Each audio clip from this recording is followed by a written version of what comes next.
Bonjour à toutes et à tous. Bienvenue à notre séminaire en surveillance épidémiologique intitulé Modèle conceptuel de la santé mentale, des troubles mentaux courants et de leurs déterminants, repères et défis pour la surveillance en santé publique. Donc, nous sommes ravis de vous retrouver aujourd'hui pour partager connaissances et réflexions sur des sujets clés de notre discipline. Une mention spéciale aux participants du symposium des étudiants et étudiantes en épidémiologie du Québec, actuellement en cours à l'École de santé publique de l'Université de Montréal, et dont plusieurs, donc des dizaines d'entre eux, ont choisi de consacrer leur heure de dîner à suivre notre séminaire. Nous saluons leur engagement et remercions chaleureusement le comité organisateur pour cette belle initiative qui favorise les échanges entre nos communautés. Donc, je suis Fatima Binati, moi-même diplômée de l'option surveillance épidémiologique de la maîtrise professionnelle en santé publique et je suis actuellement professionnelle en santé publique à la direction de santé publique de la Montérégie en surveillance. J'aurai le plaisir en fait de co-animer ce séminaire aux côtés du professeur Bernard Simon Leclerc, coordonnateur académique du doctorat professionnel en santé publique. Donc, nous avons le plaisir d'accueillir aujourd'hui M. Félix Lebrun-Paré, titulaire d'une maîtrise en sciences sociales de l'Université du Québec à Montréal, donc l'UQAM. Il s'est intéressé tout au long de son parcours professionnel sur des enjeux tels que l'action collective et communautaire, l'écologie politique et les inégalités sociales. Il occupe actuellement le poste de conseiller scientifique à l'INSPQ, donc l'Institut national de santé publique du Québec, où il explore les déterminants sociaux de la santé mentale sous divers angles. Donc, la santé mentale et les troubles mentaux courants résultent de l'influence d'une diversité de facteurs se situant à différentes échelles, allant des contextes globaux aux caractéristiques propres à chaque individu. Dans le cadre du plan d'action interministériel en santé mentale, la direction de surveillance de l'état de santé du ministère de la Santé et des Services sociaux a mandaté l'INSPQ pour élaborer, un modèle conceptuel visant à appuyer les travaux relatifs à la surveillance de la santé mentale et des troubles mentaux courants. Mais qu'est-ce que la santé mentale? Comment l'évaluer et quels sont les défis spécifiques liés à sa surveillance? Cette conférence sera une occasion d'explorer ensemble ces questions. Donc, avant de laisser la parole à notre conférencier, simplement vous rappeler que notre séminaire est enregistré, donc les personnes qui ne souhaitent pas y apparaître peuvent garder leur caméra fermée. Merci, je vous laisse la parole. Merci Fatima, merci Bernard Simon, merci de m'avoir invité, merci de m'avoir présenté. J'espère que je vais accompagner le dîner de tous et toutes de belle manière, puis que le menu va vous plaire. Puis je vais essayer d'avoir du temps. En fait, on va s'arranger pour avoir du temps à la fin là, pour discuter. Euh, Juste une précision, là, on est vraiment en épidémiologie, en surveillance. Comme on a vu, là, mon profil, je ne suis pas épidémiologiste, puis je ne travaille pas dans l'équipe surveillance à l'INSPQ. Là, on est vraiment en promotion de la santé. Donc, je vais centrer la présentation un peu plus sur le modèle conceptuel, mais en même temps, il y a des travaux en cours là, pour identifier des indicateurs pour le plan national de surveillance. Je ne peux pas trop en parler parce que c'est pas terminé, mais quand même, on verra avec les questions là, qu'est-ce que je suis en mesure de répondre. On verra à la fin, il n'y a pas de problème. Puis je vais quand même, comme on va voir, je vais quand même rentrer un peu là-dedans. Sans plus tarder, je n'ai pas de conflit d'intérêt. Les NSPQ, on fait toujours ça. Euh, Petit menu, je vais commencer par des clarifications conceptuelles parce que c'est bon, il y a différents concepts nouveaux, il y a différentes appellations. Je pense que ça vaut la peine de faire un ménage là-dedans. Rapidement, l'élaboration, le contexte d'élaboration du modèle, quelques considérations méthodologiques. Là, on insiste pour que les conférenciers, dans le cadre des séminaires, on parle un peu de métaux. Donc, je vais aborder ça brièvement, puis s'il y a plus de questions, il n'y a pas de problème, je rentrerai plus là-dedans. Euh, Aperçu du modèle, quelques exemples d'indicateurs, puis des défis aussi qui se présentent pour la surveillance, le lien entre le modèle puis euh, la surveillance en santé. Euh, donc, clarifier quelques concepts. Évidemment, il y a beaucoup de concepts là, en santé mentale, détresse psychologique, troubles mentaux courants. Si vous avez des questions spécifiques, ça me fera plaisir d'y répondre encore une fois. Mais rapidement, les troubles mentaux courants, bon, pour ceux et ceux qui ne sont pas au courant, là, généralement, on parle de troubles dépressifs, troubles anxieux, parce que c'est les troubles dont la prévalence est plus élevée, puis qui peuvent arriver à peu près à tout le monde. Il n'y a pas trop de déterminants comme biologiques, génétiques associés à ça nécessairement, quoi qu'il peut y en avoir. Euh, et un des enjeux, en fait, juste tasser ça parce que je ne vois pas mes notes. Voilà. Euh, bon, plus récemment, c'est pas si récent que ça, mais disons que ça s'implante et ça se diffuse de plus en plus, de manière plus récente, que la santé mentale est plus que l'absence de maladie ou l'absence de troubles mentaux. Mais on se pose la question, c'est pas évident de savoir qu'est-ce que ce plus. Euh, il y a des enjeux autour de ça, éthiques notamment, mais bon, c'est c'est une vieille question, disons, là, déjà, les philosophes à l'Antiquité, là, en Grèce antique ou ailleurs dans le monde, se posent la question, donc, qu'est-ce que la vie bonne? Puis il y a plusieurs réflexions à ce sujet-là. Bon, il y a un intérêt d'ordre plus scientifique, là, qui y a plus de recherches là-dessus en période d'après-guerre, notamment dans le contexte des politiques sociales de l'État-providence. Là, qu'est-ce que ça veut dire vivre bien au-delà d'être soigné? Et plus récemment, il y a un intérêt en santé publique. On se pose la question, là, c'est quoi la nature du bien-être? De quoi on parle exactement? Qu'est-ce qui l'influence? Comment le mesurer? Donc, on est là-dedans. Euh, mais dans la littérature scientifique, dans la littérature grise, différentes institutions, les différents modèles conceptuels, cadres de surveillance, etc., il y a une grande diversité de termes qui sont utilisés, puis de définitions de ces termes-là. Là. Donc, c'est pas un champ qui est très stabilisé. On va parler de santé mentale tout court pour parler du bien-être, disons, de santé mentale positive pour la distinguer, de santé mentale florissante, bien-être, bien-être psychologique, bien-être mental, bien-être subjectif. Il y a différentes appellations. Donc, dans le, le modèle conceptuel, on utilise la santé mentale tout court qu'on distingue de troubles mentaux. Bon, c'est un choix qui a été fait, mais il y a ses avantages et inconvénients. Un des inconvénients, c'est, par exemple, l'Institut, c'est comme de ce point de vue-là, c'est comme si l'Institut de la santé mentale de Montréal ou de Québec ne travaillait pas sur les troubles mentaux parce que c'est la santé mentale, puis c'est pas la même chose. Donc, ça crée des enjeux de communication. Donc, c'est pour ça qu'on utilise souvent santé mentale positive. Puis un des enjeux de ça, ben, c'est ça que je vais utiliser là, dans le courant de la présentation, mais un des enjeux de dire santé mentale positive, c'est qu'il peut y avoir des faibles niveaux de santé mentale où on parle parfois de mauvaise santé mentale positive, ce qui est bon, pas toujours évident de se faire comprendre là non plus. Donc, tout le monde est à la recherche, là, on parle avec des gens en santé publique France, tout est la recherche d'alternatives qui fait qu'on pourrait bien se comprendre. Bref, puis qu'il y aurait une cohérence là, conceptuelle et scientifique. Mais ici, je vais utiliser le santé mentale positive. Là, c'est un terme qui est quand même assez utilisé au Québec. Malgré les différences de définition, il y a quand même des consensus. Disons, une approche qu'on dit hédonique de la santé mentale positive qui est plus trait aux émotions. Puis là, approche eudémonique qui est associée au fonctionnement. Fonctionnement, c'est-à-dire être capable d'avoir des buts et des objectifs de vie, de répondre aux exigences du quotidien, d'entretenir des relations positives. Donc, il y a quand même un aspect normatif de qu'est-ce que c'est la santé mentale positive, qu'est-ce que c'est le bien-être, ce qui pose bon, je reviendrai, là, mais ce qui peut poser des enjeux éthiques. Donc, on navigue quand même dans ce champ-là. Mais il y a des moyens de mitiger, disons, les risques éthiques. Je vais y revenir.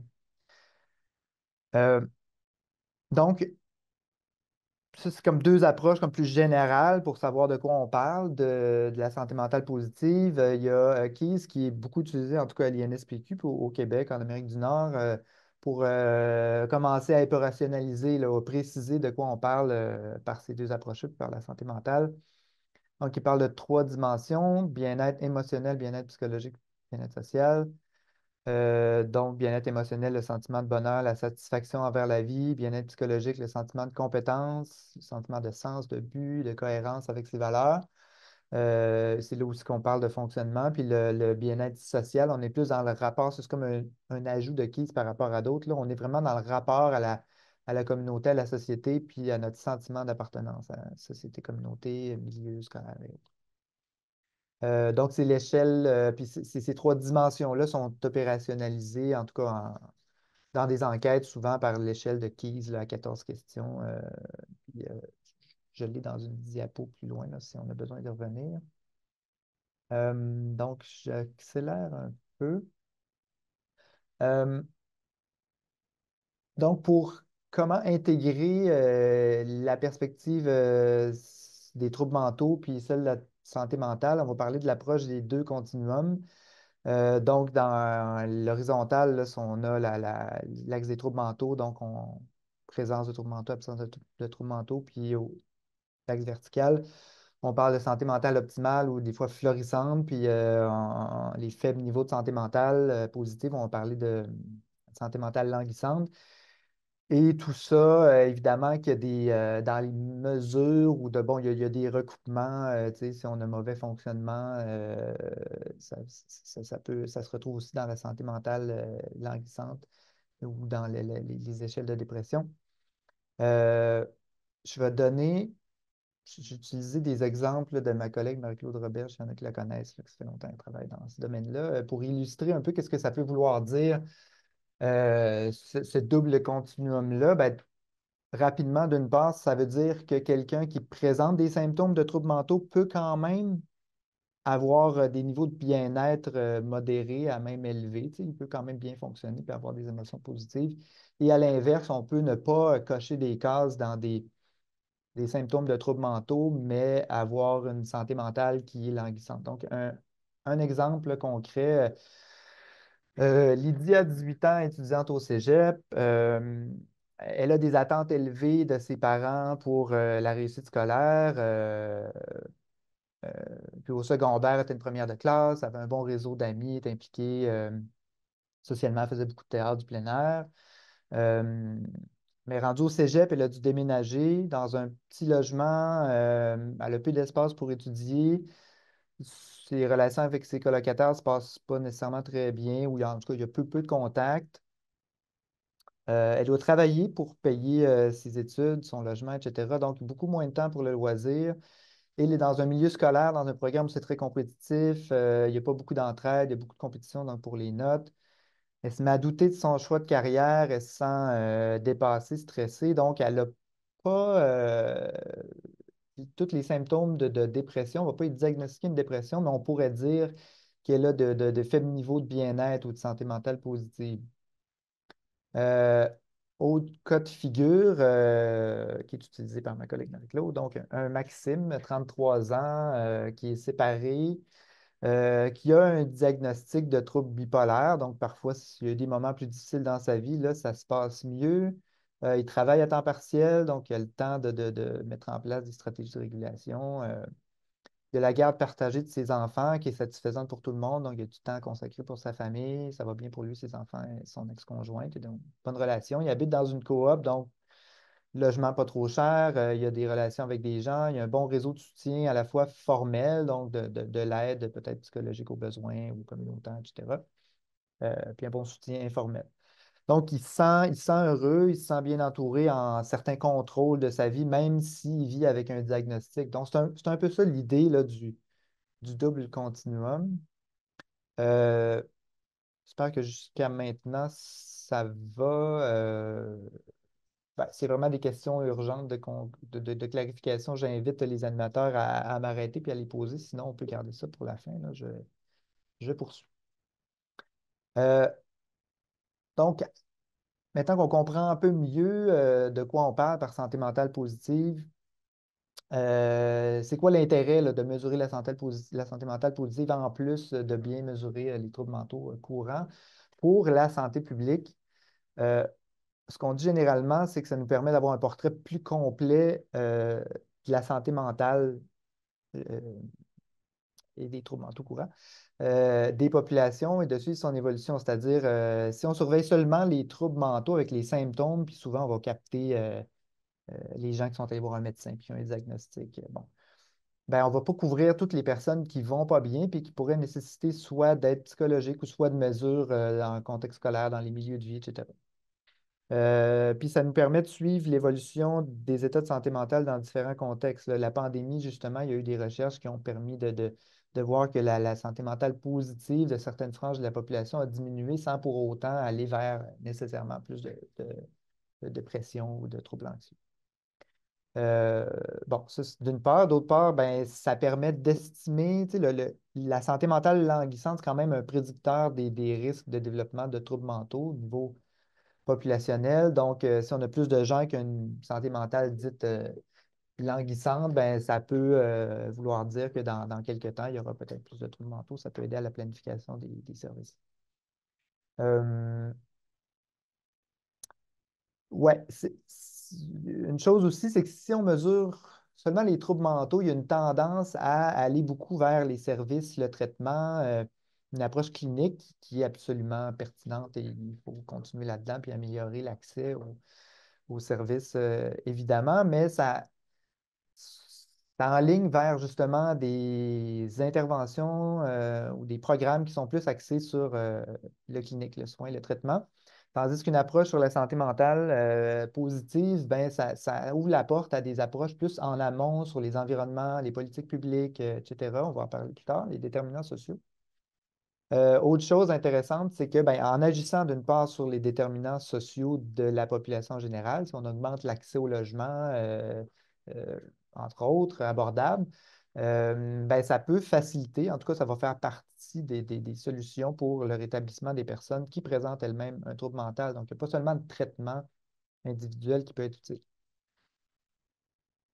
Euh, je poursuis. Bon, on a mentionné le contexte institutionnel. Je vais aller vite là-dessus parce que je vois quand même le temps qui passe là. Bon, c'est une demande du ministère dans le cadre du plan d'action interministériel en santé mentale de bonifier la surveillance de la santé mentale positive et notamment des troubles mentaux courants. Donc, on a élaboré le modèle conceptuel dans cette visée-là comme ici, comme on voit, comme premier jalon de processus de bonification ou modification au plan national de surveillance. Ensuite, bon, il y a un groupe de travail où on identifie des objets de surveillance peut-être nouveaux pour bonifier le plan, des indicateurs, processus de consultation, etc. Puis ensuite, c'est intégré, puis c'est des indicateurs qui deviennent disponibles pour les gens qui travaillent au niveau provincial ou dans les régions là, pour faire des portraits de surveillance, ben, dans ce cas-ci en santé mentale. J'avais d'autres choses à dire là-dessus, je pense que ça va. Oui, bon, et dans les considérations méthodologiques, peut-être pour prendre une petite gorgée. Euh, ouais, je vais aborder ça plus tard. Donc, juste pour dire les grandes étapes du projet, donc, bon, pour élaborer le modèle conceptuel, là, classique, on s'en va faire une revue littérature. Ce qu'on a fait, par contre, pour aller un peu plus rapidement, puis pour toutes sortes de raisons que je vais aborder, là, c'est qu'on a recensé les cadres de surveillance de la santé mentale et troubles mentaux courants dans la littérature scientifique et grise dans les pays qui ressemblent à peu près au Québec, on va dire, et non pas nécessairement dans la littérature générale sur les déterminants de la santé mentale positive. J'y reviens. Bon, avec tout ça, ben, on avait différents déterminants, différents objets de surveillance et on a comme fusion, regroupé les objets similaires, on a restructuré, on a fait des fusions, puis ça a donné comme le modèle conceptuel. Là, je passe un peu vite là-dessus, mais pour celles et ceux qui connaissent l'analyse qualitative, là, c'est de l'analyse thématique assez classique qu'on a fait. Et on s'est fondé sur le cadre conceptuel de la santé, de ces déterminants là, qu'en épidémiologie, j'imagine, en tout cas, vous avez commencé au moins à. Vous êtes peut-être familier avec ou pas. Euh, je vais aborder plus tard, de toute façon, le modèle est construit là-dessus. Je vais aborder les différents champs et tout. Évidemment, ça facilite les travaux pour la suite, puis les publics cibles là, sont plus familiers avec ce genre de modèle-là. Donc, c'est pour ça qu'on a utilisé ça, entre autres. Euh, Point important, en fait, c'est comme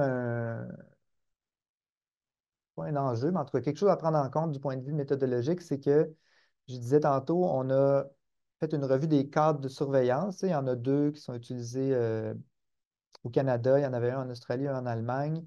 Et c'est des cadres de surveillance. En fait, c'était des modèles conceptuels, là. On ne parlait pas nécessairement des indicateurs. Euh, euh, Suivent un processus qui ressemble à celui du Québec, là, c'est-à-dire il y a une revue de littérature, puis après ça, il y a un groupe de travail, puis on sélectionne des objets, puis on en élimine d'autres. Un des avantages là-dedans, c'est que c'est des objets qui sont déjà plus facilement mesurables parce qu'ils sont dédiés à la surveillance et non pas nécessairement comme à la planification et la promotion de la santé.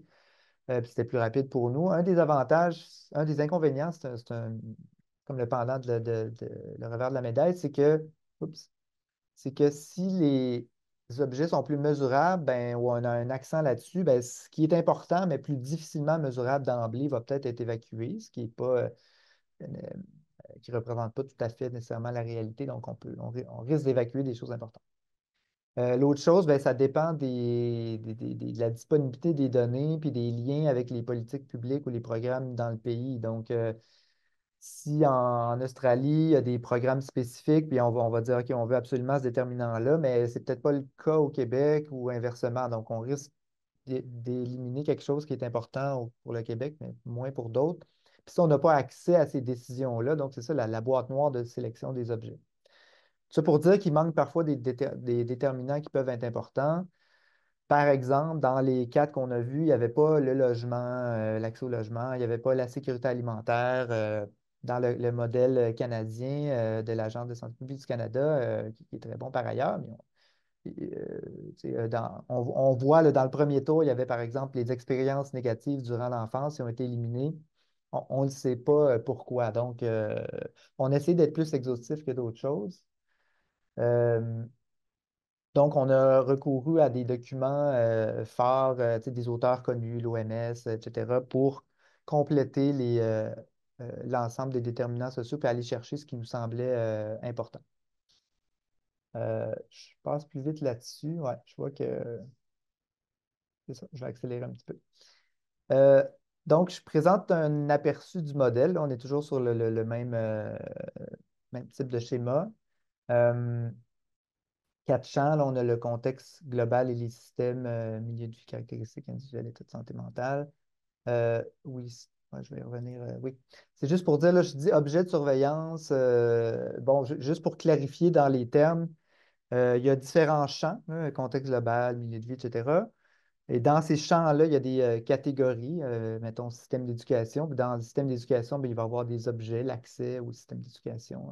Et ces objets-là peuvent se préciser en dimension, puis après ça, on va dans des indicateurs. C'est ça, les termes qu'on utilise pour opérationnaliser le modèle conceptuel. Donc, euh, oui, ça fonctionne mon affaire. Mon exemple que je voulais donner, dans le champ ou le niveau des milieux de vie, ben, on va avoir le milieu familial par rapport à milieu scolaire, milieu de travail.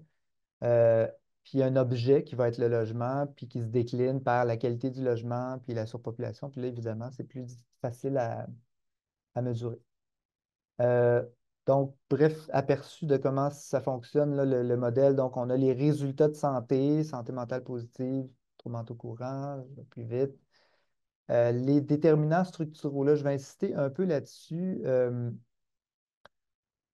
pour dire, en fait, c'est quand, bon, dans la manière de schématiser les déterminants sociaux, ben, on dit souvent que les déterminants, on peut les appeler structuraux, là, ceux du contexte global et des systèmes, vont avoir beaucoup d'influence sur les autres déterminants, c'est-à-dire ben, pour avoir des bonnes habitudes ou des saines habitudes de santé, ben, c'est sûr que c'est plus facile si on vit dans un milieu qui le permet, l'accès au parc, accès à l'installation de loisirs, si on a un niveau de revenu suffisant pour se payer des activités sportives, etc. C'est un exemple parmi tant d'autres.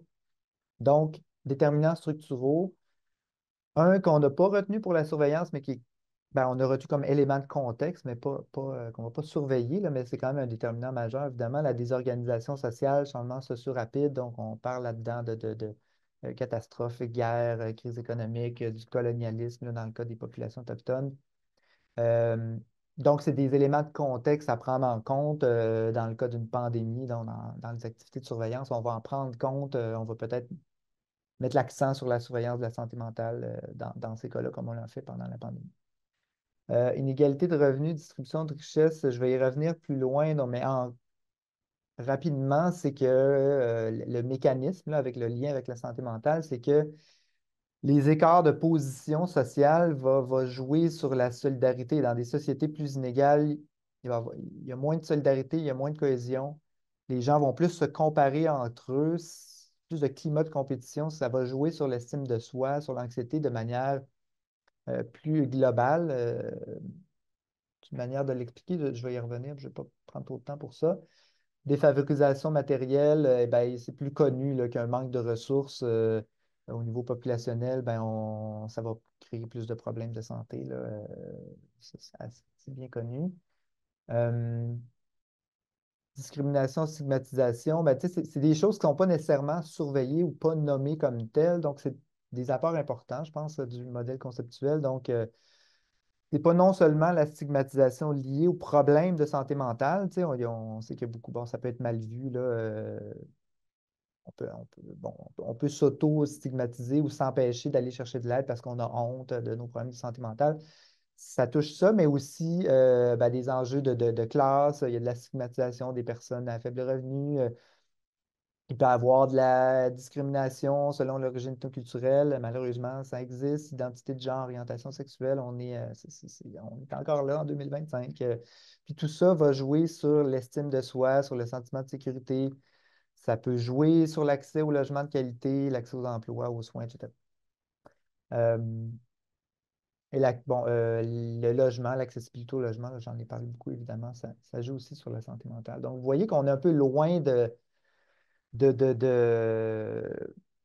de seulement l'accès aux soins là, quand on surveille. On est vraiment dans une perspective de troubles mentaux, on est vraiment dans une perspective de promotion de la santé mentale, du bien-être. Je poursuis. Bon, dans les milieux de vie, ben, rapidement, un des déterminants majeurs, c'est le soutien social. Donc, si on a un bon soutien social, on peut compter sur des gens quand ça va moins bien. Euh, Soit famille, soit dans la communauté, quartier, soit à l'école, au travail, idéalement un peu partout. C'est sûr que ça favorise le bien-être. Puis l'environnement de travail aussi est reconnu comme un déterminant important. Si on parle de trop grosse charge de travail, ça joue. Plus on a d'autonomie décisionnelle au travail, plus ça favorise le bien-être. Puis on a du soutien des collègues, entre autres choses. Donc, je voulais comme faire un. Je vais finir avec les caractéristiques individuelles, oui. Comme je disais, ça dépend beaucoup de l'environnement et de nos conditions sociales, là, la possibilité d'avoir une meilleure capacité d'adaptation, une meilleure littératie en santé mentale, ça prend quand même un accompagnement, ça prend des programmes dans le milieu scolaire, etc. Puis je donnais l'exemple des saines habitudes de vie. Donc, à retenir pour les caractéristiques individuelles, c'est pas important, mais ça dépend quand même des conditions dans lesquelles on vit, là. C'est l'angle là, qu'on préconise. Euh, euh, ouais. Je vais aller tout de suite ici. Donc, dans le modèle conceptuel, ce qu'on a aussi, c'est des variables de croisement, ce qui fait on a adopté une perspective intersectionnelle, là, c'est-à-dire qu'on découpe par groupes sociaux, soit identité de genre, les personnes appartenant à la communauté LGBTQ, personnes racisées, etc. Donc, c'est ce qu'on retrouvait aussi dans les cadres à l'international. Donc, je ne vais pas aller plus loin là, pour ce qui est vraiment du modèle conceptuel. Dans la publication, il y a des définitions lorsque c'était possible, puis les descriptions des liens entre le déterminant et la santé mentale. Ce n'est pas exhaustif, là, mais dans d'autres documents, on en a plus. Mais quand même, s'il y a des gens qui sont intéressés, il y a quand même des éléments là-dedans. Euh, je vais avec les exemples d'indicateurs, puis vraiment, OK, midi 29. OK, j'ai encore un peu de temps. Euh, OK. Je regardais le chronomètre puis je voyais que j'avais un peu moins de temps, donc je relaxe un peu. Quand même des choses que je voulais aborder euh, un peu plus loin. Donc, un exemple pour mesurer la santé mentale positive, ben, comment on fait ça? C'est pas évident, là, c'est beaucoup par des enquêtes, ça, c'est plus subjectif.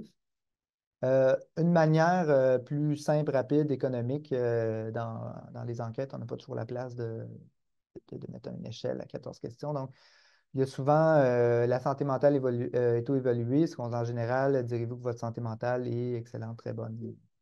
Mauvaise. Ça ne dit pas tout, c'est pas parfait, mais ça donne quand même des indications intéressantes. Autre possibilité, tu sais, on parlait, j'avais abordé les trois dimensions de la santé mentale positive, bien-être émotionnel, psychologique, social. c'est pas une échelle, mais c'est une manière de mesurer partielle, là. On va mesurer souvent, il y a souvent des questions dans des enquêtes par rapport à la satisfaction face à la vie. Euh, bon, et les questions sont là à titre indicatif là, pour si vous voulez y revenir. On va mesurer le sentiment de sens et de but dans la vie avec une question assez directe, là. Puis on va mesurer le sentiment d'appartenance à votre communauté, par exemple, voilà, milieu scolaire. Donc, en faisant ça, on couvre les dimensions, mais de manière partielle. Donc, l'idéal, c'est évidemment une échelle qui est validée. Il y en a plusieurs, là, l'échelle de Keyes, Warwick, Edinburgh. C'est Keyes là, qu'on utilise plus pour l'instant, l'INSPQ. Ça reste euh, ça reste un champ qui est quand même récent, là. Donc, c'est pas stabilisé, mais il y a quand même de la recherche qui se fait, puis ça donne des résultats intéressants. Un exemple de ça, c'est un rapport vraiment intéressant là, de l'Agence de santé publique du Canada et de partenaires qui a été réalisé, entre autres, là, avec des partenaires autochtones, là. Il y a un engagement autochtone, c'est rapporté comme significatif. Euh, donc, ici, je donne un exemple d'utilisation d'une mesure de santé mentale qui est la satisfaction à l'égard de la vie, qui vient d'une enquête. Je suis pas mal certain que c'est l'enquête de la santé des collectivités au Canada. De toute façon, c'est juste un exemple d'utilisation de l'influence comment on peut mesurer un élément de la santé mentale et de l'influence des déterminants sociaux. Ici, le statut de logement puis l'identité autochtone. Donc, rapidement, je vais prendre un petit pointeur laser, ça marche dessus. Ouais. Rapidement, on voit ici le statut de propriétaire a une satisfaction à l'égard de la vie plus élevée, puis c'est la même chose pour les Autochtones et Allochtones. Et le statut de locataire est plus bas. Donc, il y a un écart significatif là, si on est locataire ou propriétaire. On a moins de satisfaction à l'égard de la vie si on est locataire et encore moins si on est autochtone. Donc, en gros, tu sais, les interprétations, ce que ça veut dire, c'est que, en tout cas, on sait que le logement est un déterminant, mais parmi d'autres, il y a d'autres choses qui influencent, mais un logement qui est inadéquat, inabordable, peut causer du stress. La précarité de logement peut causer du stress, anxiété. Ça peut être plus difficile si on doit déménager dans un milieu où on n'a pas de liens sociaux pour avoir un logement moins cher. Donc, ce genre de choses. Puis évidemment, ben, l'identité autochtone. On sait qu'il y a de la discrimination, donc c'est quelque chose de plus difficile pour avoir l'accès à un logement qui est plus abordable. Puis bon, le racisme systémique fait, entre autres, il y a des logements trop petits pour la population, etc. Fait que donc, c'est des résultats qui vont illustrer ce genre de, de, de lien là, entre un déterminant et la santé mentale. Je poursuis. Ah oui, j'ai rajouté ça ce matin. Ça va aller. Donc, un exemple d'un déterminant qui n'est pas souvent mesuré là, en surveillance, les inégalités socio-économiques, qu'on va découper par les inégalités de revenus et de patrimoine. Ouais, donc, donc, comment ça fonctionne, là, c'est pour clarifier que, dans le fond, il y a des recherches, là, Wilkinson et Pickett, entre autres, pour celles et ceux qui les connaissent. Il y a ils ont fait beaucoup de travaux là, sur le lien entre inégalité et santé. C'est des épidémiologistes sociaux.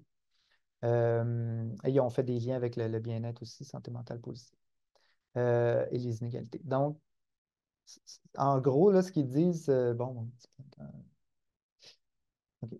En gros, c'est que, bon, chez les pays riches, disons, l'amélioration du niveau de vie, tu sais, du revenu, par exemple, va pas jouer nécessairement beaucoup, en tout cas, notamment pour le bien-être puis la santé mentale. Ce qui va jouer plus, c'est le niveau d'inégalité.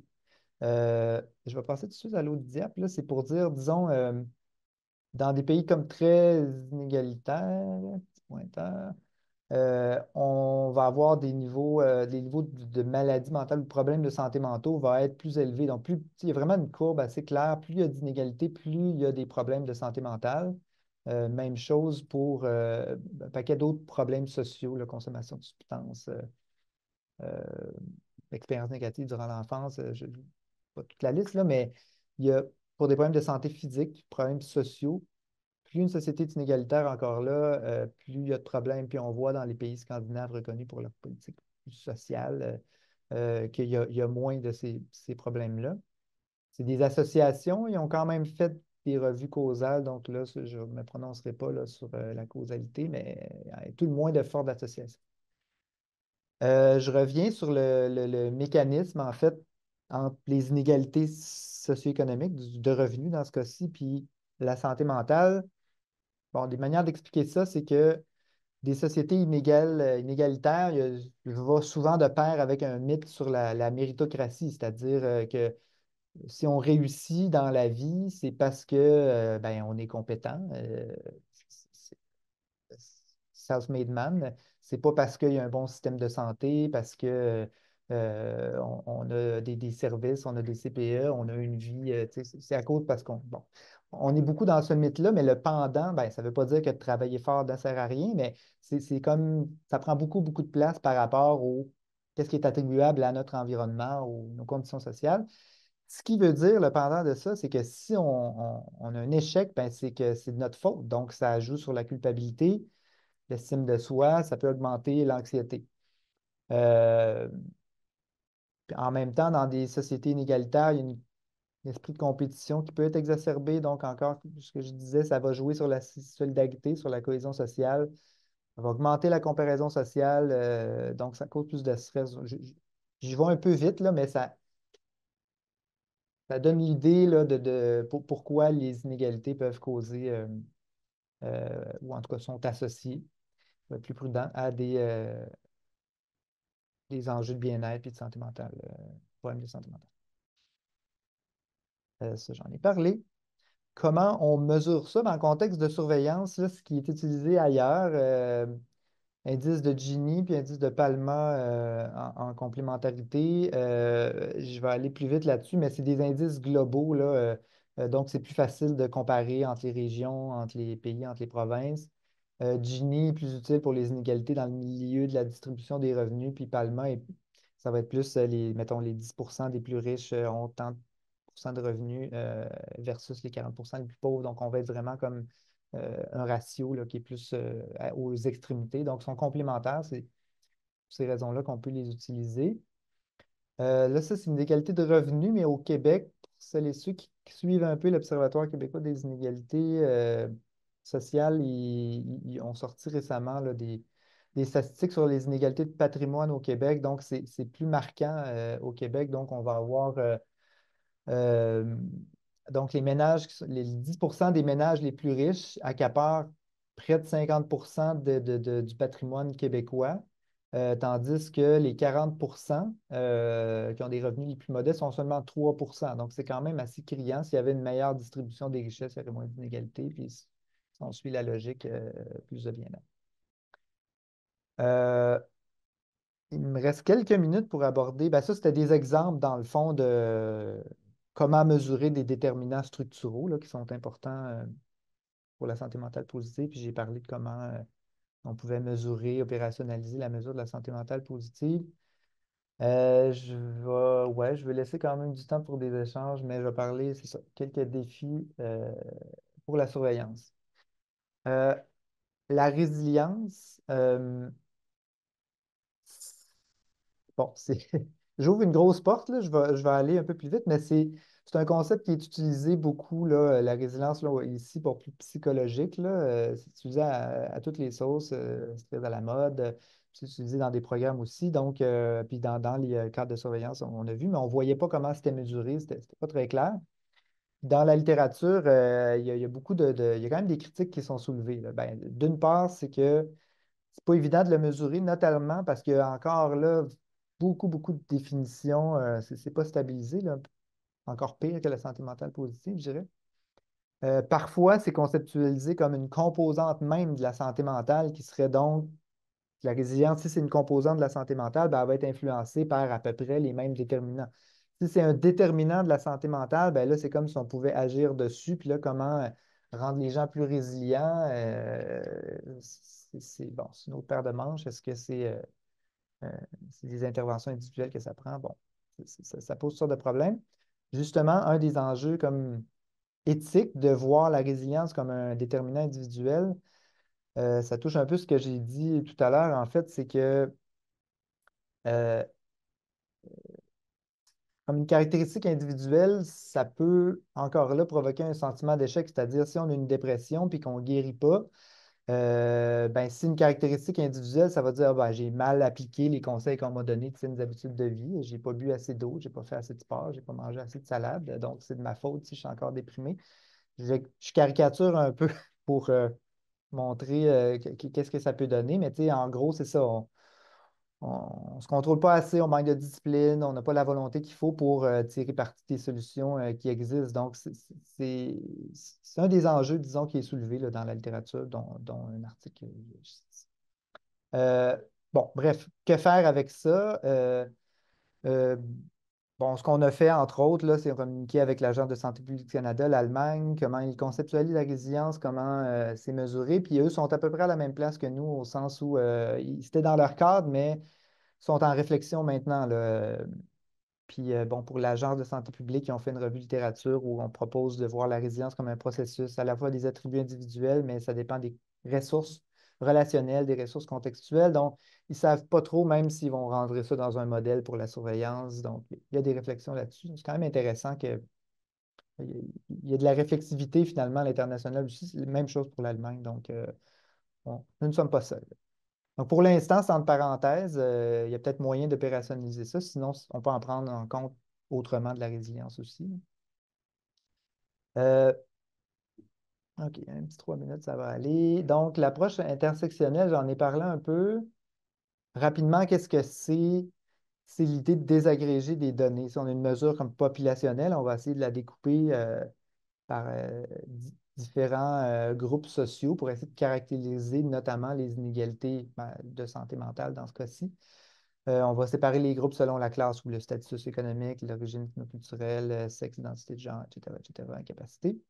Pour essayer de mieux comprendre, ben, est-ce que ça touche plus de groupes que d'autres? Puis une autre manière ben, qui est liée, là, dans le modèle conceptuel, justement, j'ai insisté beaucoup sur les déterminants structuraux parce que c'est eux qui vont jouer aussi beaucoup sur les inégalités. Donc, si on veut être cohérent, il va falloir tenir compte des déterminants sociaux, dont stigmatisation, inégalité, etc.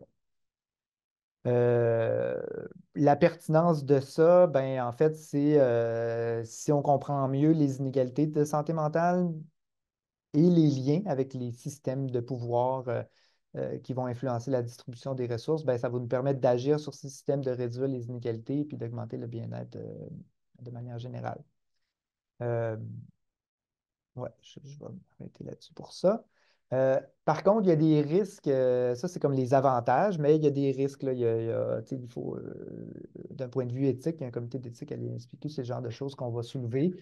Est-ce qu'on doit mesurer dans des enquêtes puis mettre en exergue différents groupes? Bon, quels risques il y a?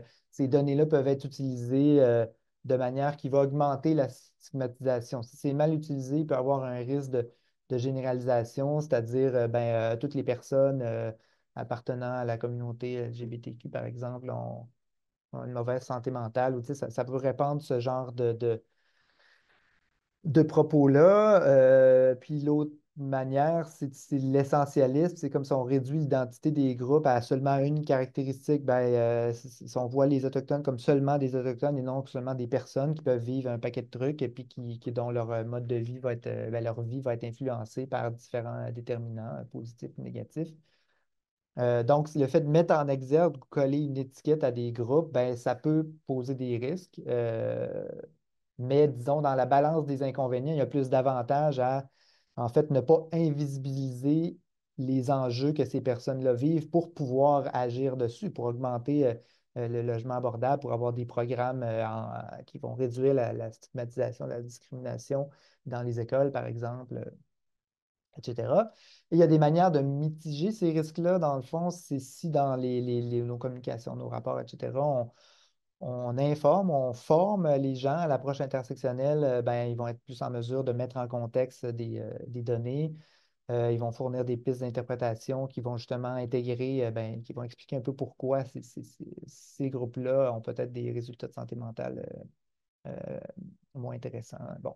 Puis on va éviter de dire, ben, de citer sur la responsabilisation individuelle, étant donné qu'on sait dans la littérature, puis qu'on répète ad nauseam, comme je fais présentement, que ça dépend des conditions sociales, etc.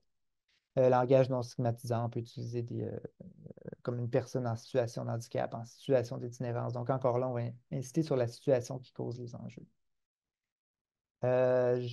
Oui, j'arrive à ma conclusion. 12h45, c'est pas si pire. En gros, des messages clés que je répète, ben, mesurer la santé mentale positive. Ce qui est intéressant, c'est ça permet de mettre en lumière l'importance des déterminants structuraux puis d'agir au-delà de l'accès aux services et des interventions individuelles qui, je répète, sont absolument incontournables aussi. Donc, c'est complémentaire. Et le fait de mesurer, bon, c'est un peu le principe de ma petite citation en dessous, c'est si on mesure, même si ce n'est pas évident, de mesurer certains déterminants structuraux, ben, ça invite à agir aussi sur ces déterminants, on en parle plus, et donc ça permet ben, on espère que ça va améliorer le bien-être de la population et réduire les inégalités. Je termine sur quelques réflexions. De toute manière, si vous avez noté d'autres questions, je vous invite à les poser. Mais tu sais, j'en ai plein de réflexions, là, j'en ai choisi quelques-unes. Mais dans la mesure des fameux déterminants structuraux, le système, contexte global, il y a parmi ça les politiques publiques et comment, puis c'est pas évident là, de mesurer des politiques publiques en contexte de surveillance. Si vous avez des réflexions là-dessus, toujours intéressant. On peut s'interroger, c'est quoi la place, quoi le pouvoir de la santé publique de manière générale pour agir sur ces déterminants, comment ça peut être fait. Euh, Puis, bon, autre chose, c'est quoi le rôle de la surveillance pour mesurer l'accès ou mesurer tout ce qui est relatif au système, parce qu'on sait qu'il y a des enjeux avec l'évaluation de la performance, c'est le rôle de d'autres institutions, par exemple. Bref, des pistes de réflexion que je lance comme ça, il y en a plein d'autres. Je vais terminer là-dessus. Je vous remercie de votre attention. J'espère que vous avez bien mangé, digéré, puis que vous avez encore un peu d'énergie pour poser quelques questions. Je serai heureux d'y répondre. Merci. Roger.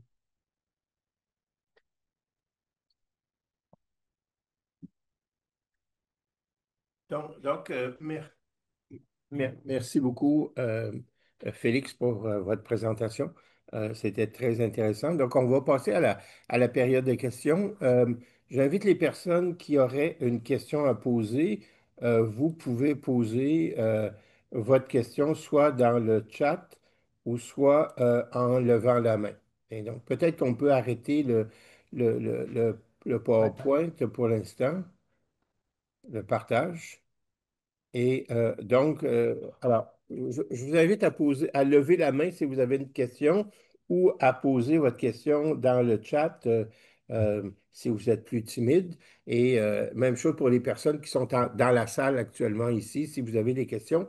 Donc, préparez vos questions et le temps que l'auditoire se dégèle un peu, je peux peut-être me permettre une question. Euh, qui, euh, OK, je vais permettre ma question, puis après on va aller à Camille. Euh, une réflexion personnelle, je me suis tout le temps dit qu'il y avait un certain écart conceptuel entre les définitions modernes de de la santé que s'est donné le réseau de la santé, inscrite implicitement dans la loi sur les services de santé, services sociaux et la loi sur la santé publique, de voir la santé comme quelque chose comme un potentiel de la vie courante, une capacité de se réaliser, de réaliser nos rôles dans la société, etc., versus donc l'écart conceptuel, versus l'application de la surveillance qu'a donné le législateur dans la loi que de dire que la surveillance porte non pas sur une capacité, mais sur un état. Hein, dans la définition de la loi, c'est la surveillance continue de l'état de santé. Et donc, tout au long de la présentation, j'ai eu l'impression que c'était cette vision-là de santé mentale positive, que tous ces aspects-là étaient plus conceptualisé comme une capacité, mais mon étonnement est apparu lorsque vous avez inséré donc ces aspects-là dans le modèle conceptuel, la carte de la santé définie par le ministère, et donc vous les avez mis dans la case du modèle existant qui porte le titre de État. Est-ce que, est-ce que pour vous, c'est conceptualisé comme des capacités? ou comme un État? Mon micro est ouvert, oui. Ben, ce qu'on utilise à l'INSPQ, c'est bon, on dit les états de santé mentale, puis ça, c'est la catégorie qui regroupe les troubles mentaux, les symptômes, puis les niveaux de santé mentale, niveau élevé de santé mentale positive, niveau faible de santé mentale positive. Euh,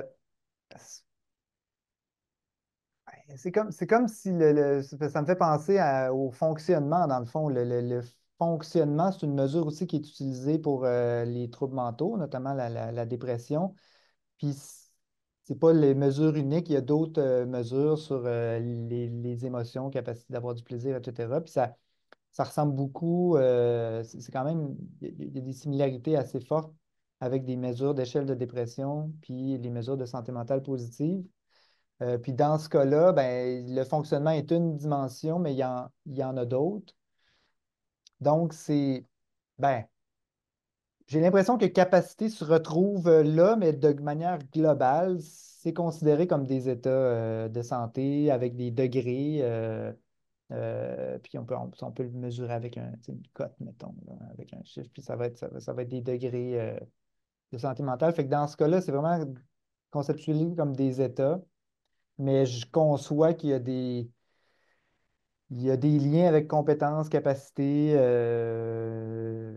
C'est pas noir ou blanc. Je dirais pas. Ça serait ma réponse. OK, merci beaucoup. Et donc, on peut passer à la question de Camille, Camille Poirier-Veilleux, professionnelle en santé publique. Oui.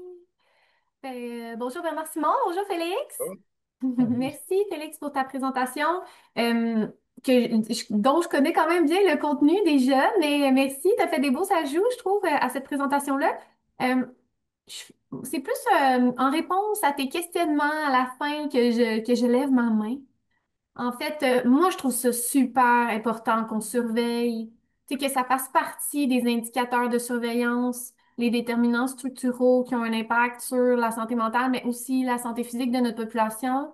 Quand on utilise des données administratives pour essayer de documenter ces enjeux-là, malheureusement, je pense pas qu'on a une vision claire de ces enjeux-là. Ça reste des proxys. Euh, Puis je pense tu sais, je pense que comme expert en surveillance, la santé publique, on est bien positionné pour bien choisir des déterminants qui vont vraiment dire ce qu'on veut qu'ils disent. Fait que moi, j'encourage vraiment beaucoup à ce qu'on documente davantage les documents structuraux, surtout qu'en santé publique, ça fait partie de notre discours de dire que c'est les déterminants structuraux qui influencent le plus les autres déterminants dans les autres sphères. Donc, si on veut, je trouve, prouver notre point, faudrait qu'on ait plus de données solides. Merci Ouais. beaucoup. D'autres questions, d'autres interventions? Peut-être. Euh, alors, je peux me permettre peut-être Ben, comment. juste, il y avait une question, Oui, pardon, je viens pardon. de voir qu'il y a une question dans le chat, c'est pour ça. C'est- Comment Comment mesurer. mesurer les déterminants de la santé mentale en milieu professionnel? Ouais, de ce que je connais, dès que je retourne voir les indicateurs qu'on a regardés pour le milieu de travail, mais c'est beaucoup des enquêtes, en tout cas.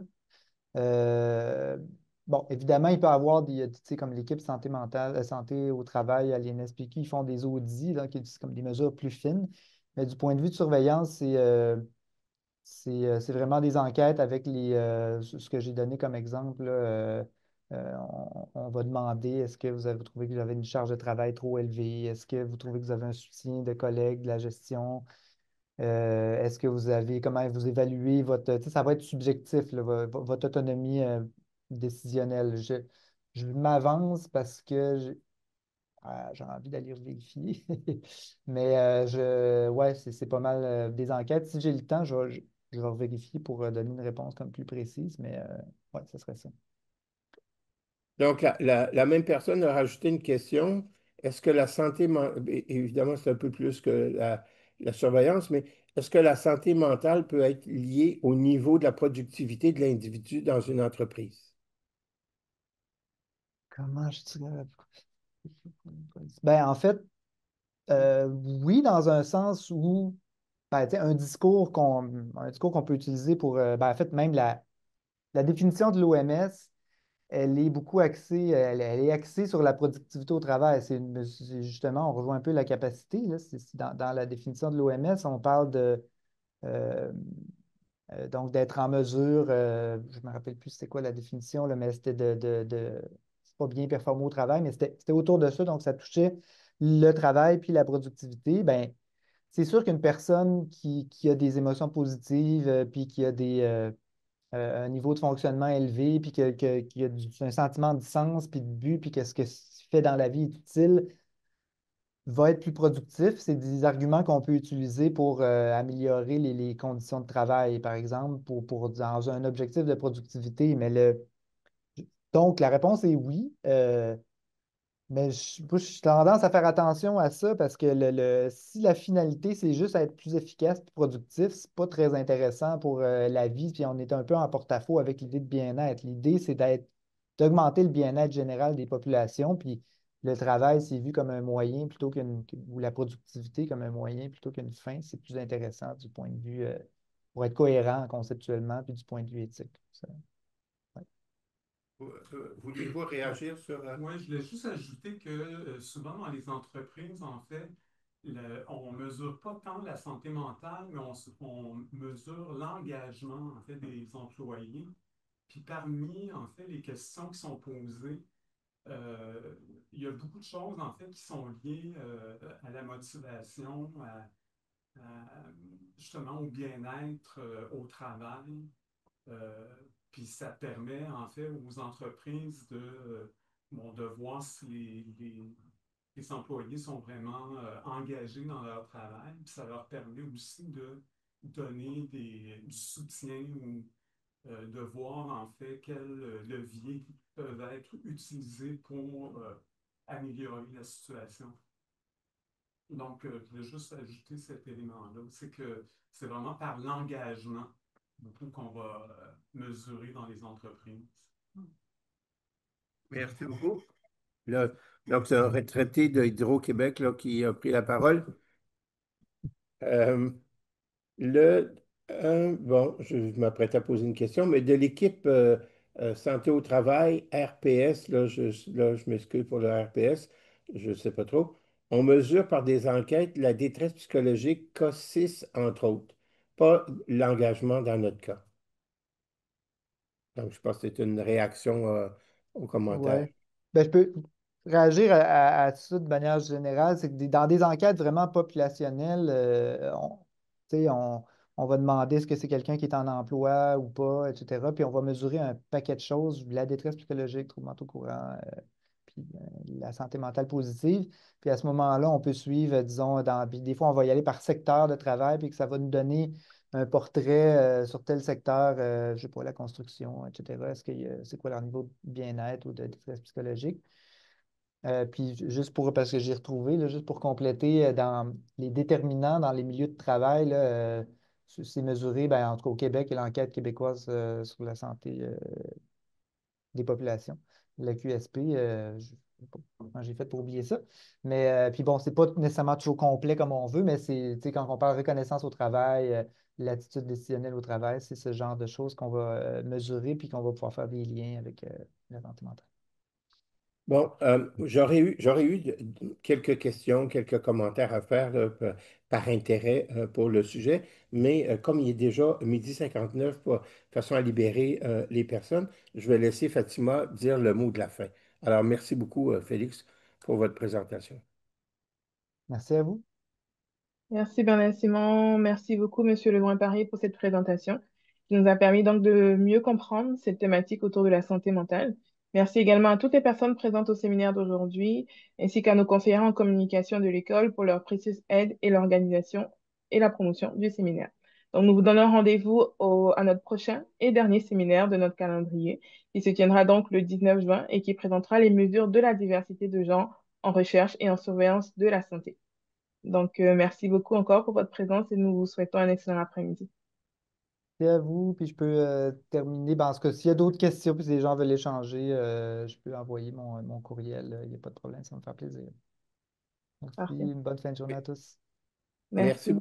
Merci beaucoup à tout le monde pour votre présentation, les personnes en ligne et les personnes dans la salle. Et juste rappeler que l'enregistrement va être disponible pour visionnement en différé. Merci beaucoup, Fatima. Et je vous souhaite une bonne fin de journée à tout le monde. À la prochaine. Merci, Bernard Simon. Merci beaucoup, Félix. C'était vraiment très intéressant.